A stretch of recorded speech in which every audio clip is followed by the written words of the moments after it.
Sejam bem-vindos à nossa quarta aula sobre Go Program. Nessa aula nós vamos verificar como modelar problemas de Go Program, GP, utilizando o software GANs. Ok? Então, voltando ao probleminha do Geapeto, descrito aqui, lembrando que o primeiro passo, vamos definir os objetos, os sets, né? Conforme mostrado na primeira aula, segunda aula sobre modelos estacionários. Depois, definir os parâmetros, tá ok? Aqui está a primeira parte do modelo de Geapeto. Depois, definir as variáveis de decisão. E por fim, como iremos modelar agora esse mesmo problema via Go Program, vamos definir duas goals, ou duas metas.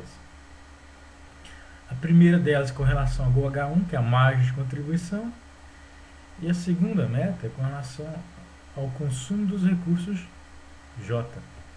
Ok? E adicionar algumas variáveis auxiliares. DH1+ é o desvio positivo da meta GoH1, ou seja, margem de contribuição. DH1- é o desvio negativo da meta GoH1. E DH2J+ é o desvio positivo da meta GoH2, ou seja, do consumo do recurso J. E DH2J- é o desvio negativo da meta GoH2, ou seja, do consumo a menos de cada um dos recursos, que é acabamento e carpintaria. Ok?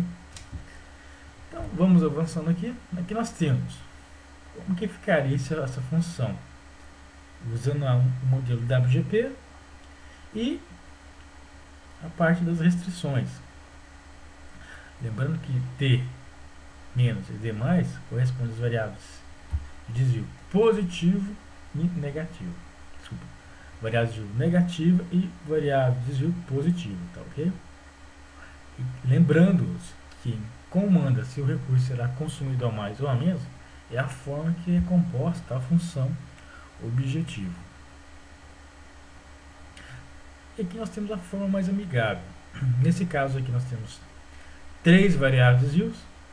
No caso aqui nós vamos trabalhar apenas com o desvio negativo, ou seja, como que se interpreta isso? No caso D1 negativo, significa o seguinte, que a empresa não quer ter horas ociosas do recurso que captaria. Entretanto, ela aceita horas extras. A mesma ideia para o recurso de acabamento.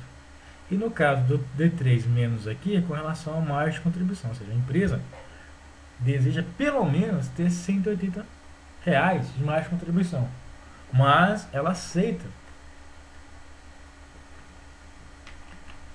margens de contribuições desculpa, maiores do que 180. Vamos abrir aqui o GANS e mostrar esse modelinho do Geapeto em GANS. Então, o primeiro passo ao desenvolver o modelo é escrever os sets. Vamos chamar de JND e produtos e J recursos, no caso soldados e trens. E recursos, carpintaria e acabamento. N é a meta negativa, ou seja, o desvio negativo. E D é em relação ao desvio positivo. Tá ok? Lembrando que os sets obrigatoriamente devem ser seguidos por letras, ok? Depois vamos escrever os parâmetros. O primeiro é com relação à margem de contribuição, né, MCI. O segundo é o AJ, com relação à disponibilidade dos recursos J. Vocês podem ver aqui. E uma tabela, que é com relação ao consumo do produto I em relação ao recurso J. Quanto que o produto I consome do recurso J. Ok? E agora vamos inserir agora duas novas tables, que é com relação à parte Go Program, a parte multi-objetivo, que é em relação a isso aqui, ó. Voltando aqui ao modelo, inserir as variáveis de desvio para cada recurso J, acabamento e carpintaria. Voltando aqui para o nosso exercício, só um segundo. Então vamos escrever um tipo R3 DJ, ou seja, D de desvio positivo e J para o recurso J. Nós temos D carpintaria, lembrando-os que sempre a primeira letra que aparecer aqui, ela vai vir na linha e a segunda em termos de colunas, tá, ok? Então nós criamos a tabela do desvio positivo, depois a table para o desvio negativo, tá, ok? E agora, com relação às variáveis de decisão, vamos inserir 4 novas variáveis de decisão. Essa primeira, desvio positivo MC, é com relação ao cálculo do desvio positivo para o recurso mais contribuição. Desvio negativo MC é o cálculo do desvio negativo da meta mais de contribuição.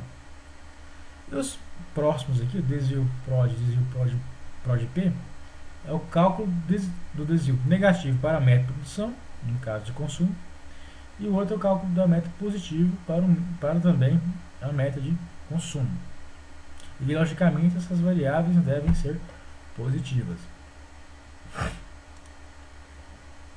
E aqui nós vamos inserir novas equações que serão pertinentes a cada uma dessas variáveis. Então vamos aqui para a função objetivo. No caso aqui, a nossa função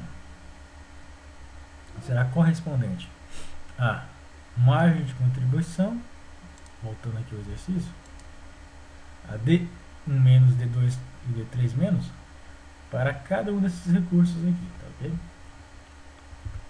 Voltando para o exercício.